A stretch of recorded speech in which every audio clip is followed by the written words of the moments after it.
이 말 했다가 저 말 하는 것 같고 또 했던 말 반복하는 것 같고 예수님과 유대인의 대화도 그렇게 들릴 수가 있어요. 자, 예수님의 메시지를 놓치지 않으려면 이 예수님과 유대인들의 대화 가운데 일정한 패턴이 있다는 것을 이해할 필요가 있습니다. 제일 먼저 시작은 예수님이 하세요. 마치 그 바리새인과 사두개인이 놀고 있는 그 놀이터에 수류탄이 하나 던져지는 것처럼 주님이 메시지를, 중요한 화두를 던집니다. 그게 이제 딱 던져지면 난리가 나는 거죠. 사람 이런 반응 저런 반응들을 하고 그들이 반론과 반격을 시도합니다. 주님은 그것을 매우 적절하게 또 효과적으로 반격하시며 대응하시면서 예수님의 메시지는 점점 확장되고 깊어집니다. 이야기가 예수님의 의도대로 흘러가는 것이 배가 아파서 견딜 수 없는 유대인들은 더 강력한 공격을 합니다.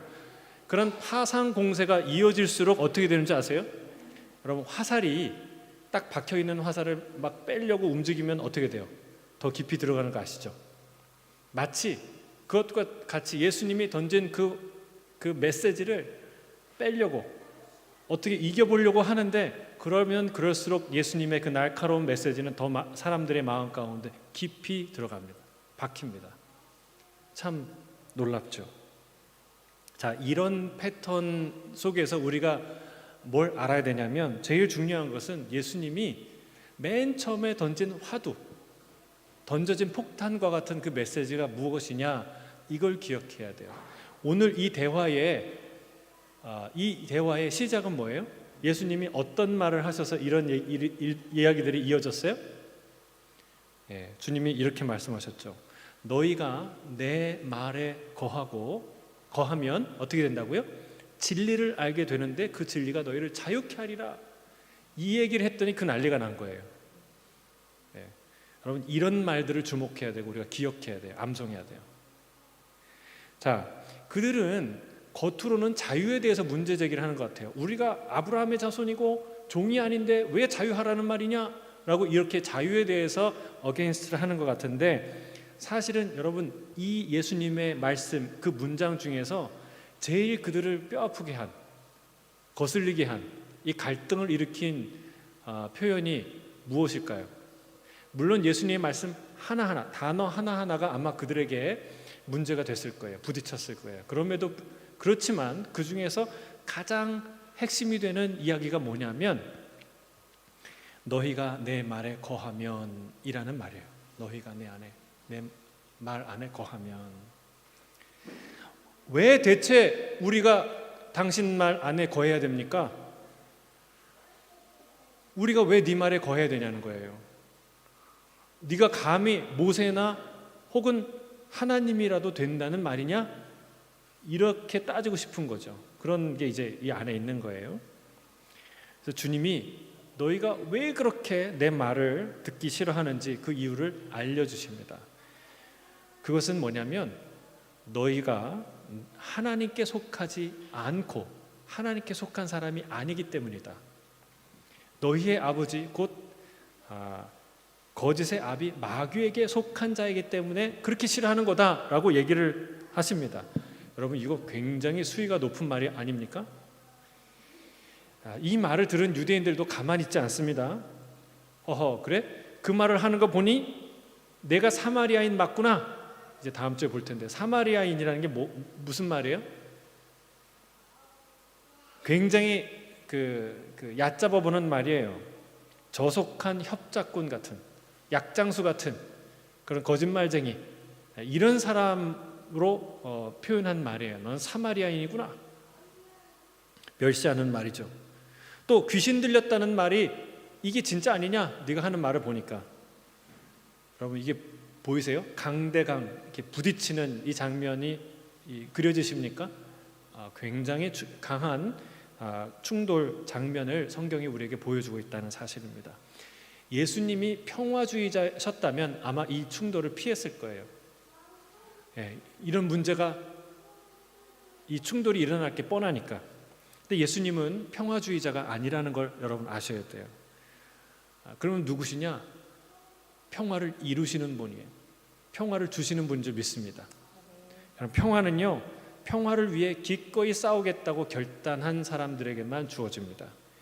빛과 어둠의 충돌은 당연한 거예요. 피할 수 없는 거예요. 빛이신 주님이 충돌을 피하기로 결정하셨다면 우리에게 있는 이 어둠은 영원히 떠나지 않았을 거예요. 주님은 전혀 두려움 없이, 거리낌 없이, 당황하지 않고 저들의 어둠, 그 어둠에 부딪혀 그 어둠을 하나하나 드러내기 시작합니다. 저들이 왜 말씀에 거할 수 없는지, 주님의 말씀에 거할 수 없는지 그 이유를 하나씩 밝혀내십니다. 우리 37절 다시 한번 읽겠습니다. 37절 시작. 나도 너희가 아브라함의 자손인 줄 아노라. 그러나 내 말이 너희 안에 있을 곳이 없으므로 나를 죽이려 하는도다. 여러분, 그거 아세요? 우리가 마음에 틈을 주지 않으면 아무도 내 마음에 들어올 수 없어요. 어떻게 이렇게 사귀다 보면은 정말 틈이 없는 사람, 틈을 안 주는 사람이 있어요. 여러분, 우리가 뭘 이렇게 다 막아도, 저기 다 문을 닫아도 그 문 사이로 다 연기가 들어오죠. 공기가 들어왔다 나갔다 하죠. 그런데 놀랍게도 마음이라는 공간은 내가 문을 딱 닫으면 아무도 들어올 수 없어요. 심지어 예수님도 문 밖에 서서 두드리지 않습니까? 서서 계시잖아요. 여러분, 이 마음을, 내 안에 누군가 들어왔다는 얘기는 내가 마음을 열었다는 얘기예요. 그리고 환영했다는 얘기예요. 아니, 환영은 아니더라도 마음 문을 열어놓고 방관했다는 거예요. 지켜봤다는 거예요. 그런 틈을 주지 않으면 우리는 아무도 누군가의 마음에 들어갈 수가 없다라는 사실이에요. 그 마음의 문은요, 마음의 틈은 오직 자신만이 열 수 있습니다. 다른 사람이 억지로 열 수 없는 것이죠. 자, 유대인들은 마음의 문을 걸어 잠그고 열지 않았어요. 여러분, 마음의 문이 열리지 않으면 어떤 현상이 일어날까요? 하나부터 열까지 다 밉습니다. 내 마음에 없는 사람은 밉게 돼 있어요. 뭘 해도 마음에 안 차고 뭘 해도 미워요. 그래서 예수님이 그러는 거야. 너희가 나를 죽이려 하는도다. 죽이려 한도다. 여러분, 저들은 그 얘기를 듣고 아주 다시 공격합니다. 거 봐라, 너 미친 거 아니냐? 누가 널 죽인다고 그러냐? 너 정신병자 아니냐? 환자 아니냐? 여러분, 그러나 예수님이 저들이 무서워서 이런 말씀 하시는 거 아니죠. 억울해서 하시는 말씀도 아닙니다. 그 안에 있는 어둠의 정체를 드러내시는 거예요. 실체를 드러내시는 겁니다. 겉으로는 율법 토론인 것 같이 하지만, 여러분 하브루타 아시죠? 그 이스라엘 히브리 유대인들이 하는 교육 방식에 끊임없는 토론, 막 엄청나게 토론하면 질문하고 반론하고 얘기하고 이렇게 막 말싸움 같은 그런 토론을 막 하면서 아이들을 훈련시켜, 논리 훈련을, 지적인 확장을 그런 하브루타 토론 교육을 통해서 아이들을 성장시키죠. 교육하죠. 바로 그런 외형은 하브루타 교육 같은 율법 논쟁 같은 형식인데 사실은 그 안에는 극단적인 증오와 미움이 가득한 싸움이었다는 것을 예수님이 보여주시는 거예요. 마치 피냄새를 맡은 상어떼가 맴도는 것처럼, 하이에나들이 주변에 예수님 주위에 맴도는 것처럼 그런 죽음의 그림자가 드리어있는 상황을 보여주시는 거죠. 여러분, 우리가 서로 사귈 수 있는 것은 마음의 문을 열 때만 가능합니다. 사랑하는 성도 여러분, 주님께도 마음을 활짝 여시고 우리 사랑하는 믿음의 식구들에게도 마음의 문을 활짝 여시기를 주의 이름으로 축복합니다. 상대가 마음의 문을 열지 않을 때는 어떡할까요? 여러분, 끝까지 무작정 일방적일 수만은 없죠. 그러나 여러분 기억하세요. 이 예수님을 보세요. 마음의 문을 열지 않는 저들을 향해서 계속해서 노크하지 않습니까? 그렇죠? 안타깝지만 끝까지 열리지 않는 이 바리새인과 이 사두개인들처럼 끝까지 열리지 않는 문이 있어요. 그럼에도 불구하고 예수님은 열리는 문만 노크하지 않고 열리지 않는 문까지도 다 노크하고 계시다는 거예요. 언제까지? 지금도 그렇게 하고 계시는 거예요. 계속해서 주님이 노크하고 계시는 거죠. 오늘도. 여러분, 그게 사랑입니다. 사랑. 우리도 서로의 마음이 열리도록 또 열릴 것이지라는 기대와 그런 희망을 가지고 서로의 마음을 두드리는 용기와 사랑의 성도님들 되시기를 주의 이름 축복합니다. 첫 번째는 마음의 문을 잠그고 있어서 그렇다. 두 번째는 우리의 아버지는 아브라함이다라고 생각하는 그 착각 때문이다라고 말하는 거예요. 자, 주님께서도 나도 안다. 너희가 아브라함의 후손인지 다 안다라고 얘기합니다. 이 아브라함의 후손이라는 얘기는요, 8장 마지막까지 나옵니다. 그러니까 굉장히 중요한 주제요, 화두였어요. 저들은 스스로 아브라함의 후손인 걸 굉장히 자랑스럽게 여겼습니다. 아브라함의 자손이라는 말은 무엇입니까? 하나님께 선택된 자의 자손이라는 뜻이죠. 주님이 아브라함에게 너로 열방의 만민의 복이 되게 하겠다 말씀하셨어요. 그러니까 하나님이 그런 선택과 축복을 받은 자들이 그런 사람들의 후손인데, 그런 우리들을 왜 다시 자유롭게 해야 된다고 말하느냐? 이미 구원받은 자에게 왜 다시 구원받아야 된다고 말하느냐라고 얘기하는 거예요, 그들이. 여러분, 사도 요한은요, 서론부터 처음부터 무슨 말을 했냐면 구원은 혈통에서 나지 않는다라는 말을 했습니다. 영접하는 자, 곧 그 이름을 믿는 자들에게는 하나님의 자녀가 되는 권세를 주셨으니 이는 혈통으로나 육정으로나 사람의 뜻으로 나지 않고 오직 하나님께로부터 난 자들이니라 라고 말씀하셨어요. 그러니까 하나님께로부터 난 자들이라는 게 바로 오늘 얘기하는 하나님께 속한 자들, 진짜 구원받은 자들이라는 뜻입니다. 자, 혈통에서 구원이 나을 수 없다는 것을 조금만 생각해보면 그들도 알고 우리도 압니다. 여러분, 이스라엘 자손 중에 범죄자가 있어요, 없어요? 많죠. 한번 예를 들어볼까요? 금송아지를 만들어 갖고, 자, 이 금송아지가 너희를 애굽에서 인도해낸 하나님이다 라고 말한 사람이 있었어요. 누구예요? 여로보암이죠. 그럼 여로보암이 누구예요? 에브라임 지파의 자손이에요. 아브라함의 자손 아닙니까? 또 한 사람을 보면 아합, 그 누구보다도 어떤 사람보다 바알을 크게 섬긴 우상숭배에 극악무도한 이 우상숭배를 행했던 바알. 여러분, 그 사람은 아브라함 자손이 아닙니까? 예? 자손이 아니에요? 자손이기도 하지만 동시에 아니기도 하죠. 만약에 저들이, 그 두 사람이 살아서 저들 앞에서 나도, 우리도 아합과 여로보암 우리도 아브라함의 자손이야 라고 말했으면 그들이 뭐라고 얘기했을까요? 예? 그들은 쉽게 배격했을 거예요. 당신들은 아브라함의 자손이라고 말할 수 없습니다 라고 얘기했을 거예요. 바로 그 얘기를 하는 거예요. 너희가 아브라함의 후손이라고 말하지만 실상은 아브라함의 후손이 아니다. 여러분, 혈통주의는 구원의 원리가 될 수 없습니다.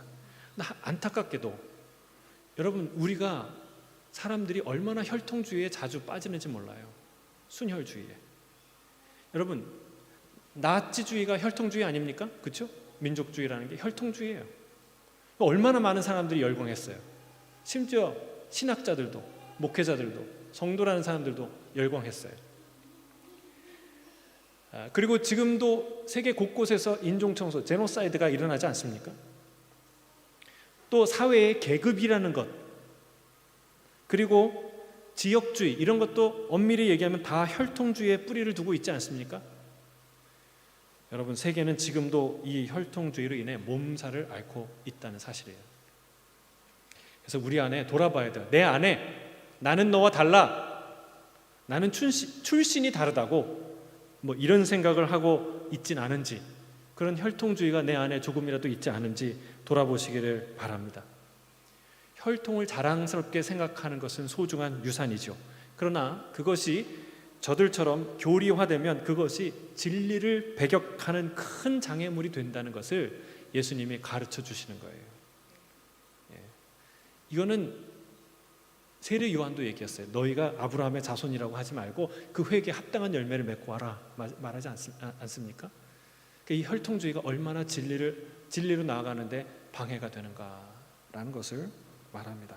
자, 세 번째, 이게 진짜 중요한 본질적인 문제예요. 세 번째 이유는 뭐냐면 그들은 마귀의 자식이기 때문에 그렇습니다. 좀 과격하고 충격적인 말이죠. 그렇게 들립니다. 그러나 이렇게밖에 말하지 않을 수 없어요. 왜냐하면 그게 진실이니까. 그게 진실이니까. 사실은 아무도 이렇게까지 말한 사람은 없습니다. 세례 요한도 말을 좀 이렇게 격하게 했지만 이 독사의 자식들아까지는 했는데 이 마귀의 자식들아까지는 얘기하지는 않았어요. 우리는 종종 뭐 개나 소 혹은 닭이나 뭐 이런 동물에 빗대어 그 동물의 자식이다 뭐 이런 말을 하지 않습니까? 비속어로 그런 얘기는 종종 해요. 실제로 그 동물의 자식이라고 생각하지는 않지만 그렇게 이제 비하하는 말로 쓰죠. 그런데 그 누구도 마귀의 자식이라는 말은 함부로 쓰지 않아요. 그건 차원이 다른 말입니다. 그것은 매우 영적이고 종교적인 표현이에요. 예수님은 그러나 이 말을요 감정적으로 사용하지 않습니다. 이성적으로 찬찬히 하나씩 그 이유를 설명하세요. 자, 38절을 같이 한번 읽어보겠습니다. 38절 시작. 나는 내 아버지에게서 본 것을 말하고 너희는 너희 아비에게서 들은 것을 행하느니라. 예수님이 계속해서 일관되게 하시는 말씀이 있어요. 나는 내 아버지가 보내서 왔고 내 아버지에게서 보고 들은 것을 너에게 전하고 그리고 내 아버지의 뜻을 내가 이루려고 한다라고 얘기하고 있어요. 근데 여기서 내 아버지라는 표현은 어떤 의미가 담겨 있나요? 내 아버지라는 말은요 너희 아버지와 구분되는 의미를 갖고 있어요. 너희 아버지와 내 아버지를 구분하는 의미를 거기에 갖고 있어요. 그런데 그런 의미를 갖고 있지만 한 번도 명확하게 말하진 않으셨어요. 그러나 오늘 이 순간에는 아주 분명하게 말씀하십니다. 왜냐하면 언젠가는 한번 명확하게 드러나야 될 영적 진실이기 때문에 그렇죠. 분명히 말씀하세요. 너희는 마귀의 자식이다. 자, 주께서 세상이 나를 미워하는 이유에 대해서 말씀하신 적이 있어요. 요한복음 7장 7절에 이렇게 말합니다. 세상이 너희를 미워하지 아니하되 나를 미워하나니 이는 내가 세상의 일을 악하다고 증언함이니라. 그러니까 이게 언제 하신 얘기예요? 예수님의 형제들이 형님 아니 그렇게 사역하기를 원하시면서 왜 이런 시골 촌구석에서 하십니까? 예루살렘 같은 도시 대도시에 가서 많은 사람 앞에서 자기를 드러내야 되지 않겠습니까? 얘기할 때 이 얘기를 하신 거예요. 근데 그때는 안 가시다가 며칠 후에 은밀히 조용히 예루살렘에 올라가셔서 지금 이 얘기를 하고 계시는 거예요. 그러니까 예수님이 예견하신 거죠. 어떤 일이 있을지 주님께서 바라보신 거예요. 여러분, 사기꾼은 평소에 조용합니다. 매우 젠틀합니다. 그리고 친절하고 따뜻하고 예의 바르기까지 합니다. 왜 그럴까요? 속이려고. 목적은 딱 하나예요. 속이려고. 그렇게 보여요. 그런데 그 본 정체를 드러내는 순간이 있어요. 언제입니까? 언제 광분합니까? 그의 정체가 탄로날 때. 너 사기꾼이지? 라는 이야기를 들을 때. 너 어쩌면 그런 일을 할 수 있어? 라고 할 때 그 자신의 계획이 다 수포로 돌아갈 때 정말 예전에는 우리는 다른 사람들은 상상하지도 못할 험한 말들이 쏟아지는 것입니다. 마귀도 그렇습니다. 마귀도. 정체가 드러나면 흉악한 본색을 드러내기 시작합니다. 그래서 지금 예수님께 아주 거칠게, 매우 거칠게 대항하고 있다는 사실이에요. 자, 39절에서 41절 같이 한번 읽어보겠습니다. 다시 한번 39절에서 41절 시작. 대답하여 이르되 우리 아버지는 아브라함이라 하니 예수께서 이르시되 너희가 아브라함의 자손이면 아브라함이 행한 일들을 할 것이거늘 지금 하나님께 들은 진리를 너희에게 말한 사람인 나를 죽이려 하는도다. 아브라함은 이렇게 하지 아니하였느니라. 너희는 너희 아비가 행한 일들을 하는도다. 대답하되 우리가 음란한 데서 나지 아니하였고 아버지는 한 분뿐이시니 곧 하나님이시로다. 아멘. 여러분, 이 사람들이 급발진하는 거예요. 예수님이 하나님이 내 아버지라고 하니까 이 사람들도 우리 아버지가 아브라함이다를 지나서 우리 아버지가 하나님이다라고까지 나가는 거예요. 근데 예수님이 그 주장이 옳지 않은 이유에 대해서 정확하게 얘기하십니다. 그들이 아브라함이 행한 것과 정반대로 행하기 때문에, 아브라함을 닮지 않았기 때문에 그래요. 아까 저기 지성이가 있었는데, 지성이 있나요? 저기 있다. 지성이 있어요. 지성이는 누구 아들이에요? 윤석중 집사 아들이에요. 왜요? 똑 닮았으니까. 근데 어떤 하나도 안 닮은 애가 와갖고 나 윤석중 집사님 아들이에요, 딸이에요 막 이렇게 얘기하면 여러분 믿으시겠어요? 뭐라고 하시겠어요? 너는 아니야. 왜? 하나도 안 닮았거든. 이 얘기 하지 않았겠어요? 예수님이 지금 그 얘기하는 거예요. 너희가 아브라함의 자손이라고 얘기하느냐? 그런데 너희는 아브라함과 하나도 닮은 구석이 없다. 뭐가 안 닮았을까요? 아브라함은 어떤 사람이에요? 믿음의 아버지라고 부르지 않아요? 여러분, 믿을 수 없는 중에도 믿은 사람이에요. 여러분, 그 인생에 아브라함에게 제일 소중한 게 뭐예요? 이삭, 그 하나였어요. 재산도 아니었어요. 근데 하나님이 이삭을 바치라고 그러니까 군소리하지 않고, 토달지 않고, 의심하지 않고 그 아들을 바치지 않습니까? 얼마나 놀라워. 믿을 수 없는 중에 하나님을 의지했던, 믿었던, 자기가 갖고 있는 가장 소중한 단 한 가지를 드렸던 그런 사람이 누구예요? 아브라함이에요. 근데 너희를 보니까 믿음의 구석이 하나도 없는 거예요. 하나님이 그 아들을, 친아들을 보내주셨는데, 그 메시지를 전해주셨는데, 그리고 그 표적들을, 믿을 수밖에 없는 그 놀라운 일들을 지금도 보여주시고 계속해서 보여주시는데, 여러분, 죽은 사람이 살아나고 보리떡 5개, 물고기 2마리 5,000명이 먹고 이런 일들을 하는데 그들은 애써 눈 감고 귀 닫고 안 듣는 거예요. 안 보는 거예요. 안 믿는 거예요. 믿음의 증거들이 차고 넘치는데 도대체 뭘 보고 믿냐고 말하는 거예요. 그러니까 너 보니까 너희는 아브라함의 자손이 아니다 라고 말씀하시는 거죠. 왜 이런 일이 일어납니까? 저들은 아비가 행한 일을 보고 따라서 하는 거예요. 그 아비는 누굽니까? 마귀에게 속한 자들은 마귀가 하는 일을 하게 된다는 것입니다. 주님은 그 마귀의 정체를 이렇게 밝힙니다. 우리 42절에서 44절 같이 보겠습니다. 시작. 예수께서 이르시되 하나님이 너희 아버지였으면 너희가 나를 사랑하였으리니 이는 내가 하나님께로부터 나와서 왔음이라.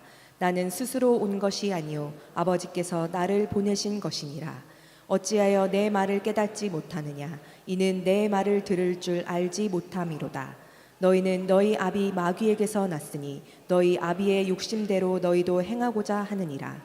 그는 처음부터 살인한 자요 진리가 그 속에 없으므로 진리에 서지 못하고 거짓을 말할 때마다 제 것으로 말하나니 이는 그가 거짓말쟁이요 거짓의 아비가 되었습니다. 진짜 너희 아버지가 하나님이었다면, 하나님의 그 자녀였다면 너희가 행했을 2가지 일이 있다는 거예요. 첫째는 나를 사랑했을 것이다. 왜냐하면 내가 하나님께로부터 왔기 때문에. 여러분, 누군가를 사랑하는데 그 사랑하는 사람이 보낸 사람을 문전박대할 수 있나요? 불가능한 일이죠. 2 손 들고 환영해야죠. 정성껏 대접을 하는 게 진짜 사랑하는 사람의 바른 태도라는 거예요. 근데 너희는 그렇게 하지 않는다. 자, 2번째는요, 내 말을 들었을 것이다 라고 말합니다. 내 말을 깨달았을 것이다. 주님이 어찌하여 내 말을 깨닫지 못하느냐? 여러분, 여기 어찌하여는 감정이 실린 말이죠. 도대체 왜? 근데 반대로 왜 너희가 이 말을 깨닫지 못하는지 그 이유를 생각하여 보려는 말이에요. 어찌하여? 왜 너희가 내 말은 자꾸 못 믿고 못 받아들이지? 그 이유가 뭘까? 생각하라는 거예요. 내 말을 깨닫지 못하는 이유는 내 말을 들을 수 없기 때문이다 라고 말해요. 여러분, 이거 기억하셔야 돼요. 들을 수가 없어요. 왜요? 그럼 제가 여기서 한국말로 이렇게 설교를 하니까 여러분이 알아듣죠. 제가 갑자기 어제 방언의 은사를 받아갖고 스페인어로 설교하기 시작한다. 여러분이 알아들으시겠습니까? 예? 못 알아듣죠. 제가 그 일부 예배 때 우리 전도사님이 필리핀에서 잘하니까 따갈로그를 해요. 따갈로 한번 해보라고 그러니까 못 알아듣겠더라고요. 전혀 못 알아들어요. 여러분, 언어가 다르니까 못 알아듣는 거예요. 예수님은 하나님의 아들이기 때문에 하늘의 언어, 하나님의 언어로 말을 하는데, 이들은 세상의 언어, 마귀의 언어, 마귀의 자녀이기 때문에 그들의 언어로 듣기 때문에 못 알아듣는 거예요. 들을 수가 없는 것이죠. 해석이 안 되는 거예요. 받을 수가 없는 것이죠. 여러분, 마귀는 어떤 존재입니까? 처음부터 살인한 자요, 진리가 없는 자입니다. 따라서 그는 진리에 서지 못합니다. 모든 말이 거짓입니다. 스스로 거짓말을 지어냅니다. 거짓말쟁이요, 거짓의 아비입니다. 저는 축복합니다. 여러분의 입술과 마음과 생각에 모든 거짓이 사라지시길 주의 이름 축복합니다. 여러분, 선포해야 돼요. 모든 거짓은 떠나갈지어다. 여러분, 비즈니스하고 적당히 잘 살려면 거짓말도 해야지. 그것도 신화예요. 누가 만들어낸 신화예요? 사탄이 만든 신화예요. 정직하게 하세요. 정직하게 성공하는 건 더 위대한 성공이에요. 거짓이 떠나가길 주의 이름 축복합니다. 예수님은 저들이 주의 말씀을 들을 수 없고 받을 수 없고 거할 수 없는 결정적인 이유를 다시 한번 명확하게 말씀하십니다. 45절에서 47절에 같이 읽겠습니다. 시작. 내가 진리를 말함으로 너희가 나를 믿지 아니하는도다. 너희 중에 누가 나를 죄로 책잡겠느냐? 내가 진리를 말하는데도 어찌하여 나를 믿지 아니하느냐? 하나님께 속한 자는 하나님의 말씀을 듣나니 너희가 듣지 아니함은 하나님께 속하지 아니하였음이로다. 여러분, 진리를 말하면 믿어야 되지 않습니까? 근데 우리는 대부분 내가 믿는 걸 진리라고 생각해요. 여러분, 이거 굉장히 중요한 거예요. 다른 거예요. 왜 진리를 너희가 말하는데 믿지 않느냐? 진리에 안 속했기 때문에, 하나님께 안 속했기 때문에. 여러분, 사도 바울도요, 고린도 교회에게 가슴을 치면서 답답하다고 편지해요. 야, 거짓 선지자들이, 거짓 사도들이 와갖고 가르치고 얘기하면 너희가 얼마든지 잘도 섬기는구나, 믿는구나, 아멘하고 받는구나. 근데 왜 진짜 사도들이 와서 얘기를 하면은 그렇게 구박하고 싫어하고 미워하고 증오하냐? 여러분, 사탄이 사이비가 와서 막 이 말 저 말 하면 아멘하고 받았을 거예요. 왜? 같은 소속이니까. 같은 소속이니까. 왜 예수님이 와서 진리의 말씀을 하는데 못 알아들을까요? 받을 수가 없을까요? 소속이 다르니까. 소속이 다르니까. 여러분, 하나님께 속하지 않았기 때문에 그렇습니다. 사랑하는 성도 여러분, 우리는 하나님께 속한 자인 줄 믿습니다. 아멘이십니까? 그런데 우리도 다 전에는 그들과 같이, 저들과 같이 세상에 속한 자요, 마귀에 속한 자였다는 사실을 우리가 기억할 필요가 있어요. 여러분, 디도서 3장 3절 그리고 5절에 이런 말씀이 있어요. 같이 한번 읽겠습니다. 시작. 우리도 전에는 어리석은 자요, 순종하지 아니한 자요, 속은 자요, 여러 가지 정욕과 행락의 종 노릇한 자요, 악독과 투기를 일삼은 자요, 가증스러운 자요, 피차 미원한 자였으나 오직 그의 긍휼하심을 따라 중생의 씻음과 성령의 새롭게 하심으로 하셨나니. 아멘. 우리가 어떤 사람이었다고요? 우리도 저들처럼 못 듣는 자요, 불순종하는 자들이었다고 말하고 있어요.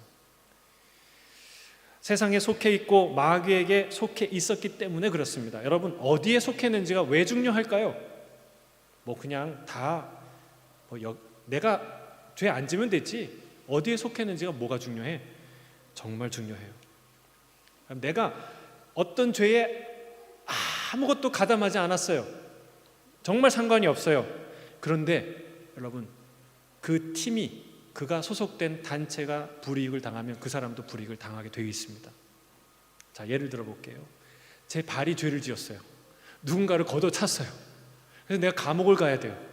그러면 내 손이 항변하는 거야. 야, 나는 아무 잘못 안 했는데, 예? 그 범죄를 하는데 나는 아무런 기여를 한 바가 없는데, 나는 그런 의도가 없는데, 그러면은 손은 감옥 안 가고 발만 감옥 갈까요? 그 머리카락은 얼마나 억울하겠어요? 얼마나 억울하겠어요? 전혀 나는 그런 뜻이 아닌데, 이게 속했다는 뜻이에요. 속했다는 뜻이에요. 여러분, 왜 전쟁이 나면 아무 잘못이 없는 시민들이 희생을 당합니까? 그 나라에 속해 있기 때문에 그렇습니다. 그만큼 소속은 매우 중요한 거예요. 우리가 세상 살면서 대단히 착각하는 한 가지가 있어요. 그런 사람들을 봅니다. 내가 여전히 세상에 속해 있으면서 세상과 다른 곳에 있다고 생각하는 사람들이 많아요. 여러분, 세상에서 세상을 비판하는 사람들 보세요. 마치 어나더 월드에 있는 사람 같아요. 나는 저 월드에 있는 사람이 아닌 것 같아요. 그렇게 막 비판해요. 근데 어떻게 해요? 사실은 같은 세상에서 같이 발 담그고 있는 거예요.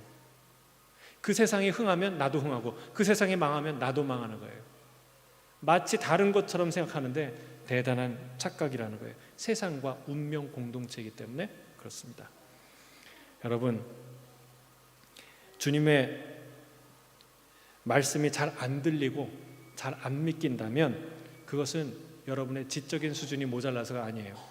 영적인 이유입니다. 영적인 이유예요. 아직도 자신이 세상에 속해 있기 때문에 그렇습니다. 여러분의 상식이 부족해서가 아닙니다. 이것이 주님이 자신을 찾아온 니고데모에게 하신 말씀이에요. 여러분, 어떻게 해야 구원을 얻는다고 말씀하셨습니까? 좀 더 공부를 열심히 해봐. 랍비가 그것밖에 모르나? 주님이 이렇게 하셨어요? 아니에요. 여러분, 뭐를 해야 구원을 얻는다고요? 하나님 나라를 볼 수 있다고요? 네? 모르세요?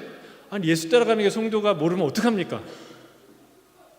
어떻게 하면 갈 수 있다고요? 대학 졸업하면? 박사하겠다면? 잘 살면? 선교 많이 하면? 여러분, 거듭나지 않으면 그 누구도 아버지의 나라에 갈 수 없다. 다시 태어나지 않으면, 성령으로 거듭나지 않으면 안 된다는 거예요. 소속이 달라지지 않으면 안 된다는 거예요. 소속이 달라져야 하나님께 속한 자가 돼야, 성령으로 다시 태어나야 비로소 들리기 시작합니다. 그래야 깨닫기 시작하는 거예요. 여러분, 세상 속에서 아무리 세상을 비판해 보세요. 세상이 망할 때 함께 망합니다.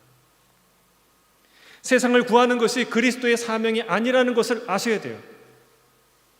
여러분, 이게 조심스럽게 하는 말인데 여러분 잘 들으세요.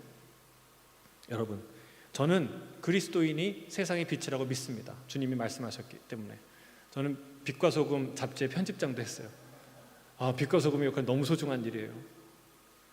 우리는 그렇게 살아가야 돼요. 저는 그걸 믿고 소망하고 강조합니다. 그러나 분명한 것은 세상은 망한다는 거예요. 제가 염세주의자 아닙니다. 저는 굉장히 삶을 긍정하고 적극적인 사람이에요. 삶을 너무 즐기는 사람이에요. 그러나 여러분, 분명한 것이 있어요. 이 세상은 망합니다. 저는 그리스도인들이 세상의 빛과 소금의 역할을 해야 된다고 믿고 힘주어 강조합니다. 또한 주님께서 세상을 새롭게 하실 것을 믿습니다.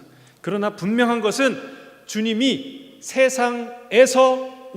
세상으로부터 우리를 구원하시기 위해 이 땅에 오셨다는 사실이에요. 여러분, 우리는 이 세상과 운명을 같이 할 존재가 아니라 예수 그리스도와 운명을 같이 할 존재들이라는 사실이에요. 할렐루야. 여러분, 누구랑 운명을 같이 하시겠습니까? 인생을 가르는 거예요. 인생을 가르는 거예요. 여러분 개인이 잘했거나 못했거나 그거보다 훨씬 더 중요한 문제예요. 여러분, 우리는 세상에서 하나님 나라로 옮겨진 자들인 줄 믿습니다. 이 땅에 살지만 하나님 나라를 살기 시작한 사람들인 줄 믿습니다. 소속이 바뀌어야 모든 것이 바뀝니다. 세상에 속한 자가 아니라 하나님께 속한 자가 되시기를 주의 이름으로 축복합니다. 어떻게 그것이 가능할까요? 역시 이것도 니고데모에게 하신 말씀에 열쇠가 있어요. 뭐라고 얘기하십니까? 요한복음 3장 16절 같이 읽겠습니다. 시작. 하나님이 세상을 이처럼 사랑하사 독생자를 주셨으니 이는 그를 믿는 자마다 멸망하지 않고 영생을 얻게 하려 하심이라. 아멘. 아멘. 어떤 사람마다? 그 이름을 믿는 사람마다. 할렐루야. 주 예수를 믿으십시오. 영접하십시오. 그러면 그분의 자녀가 되는 권세를 주십니다. 모든 변화는 거기에서 시작됩니다. 엄청난 변화가 시작될 것입니다. 세상에 살지만, 이 땅에 살지만 하나님께 속한 자녀로 사시는 저와 여러분이 되시기를 주의 이름으로 축복합니다. 기도하겠습니다. 사랑하는 주님, 하나님께 속한 자녀로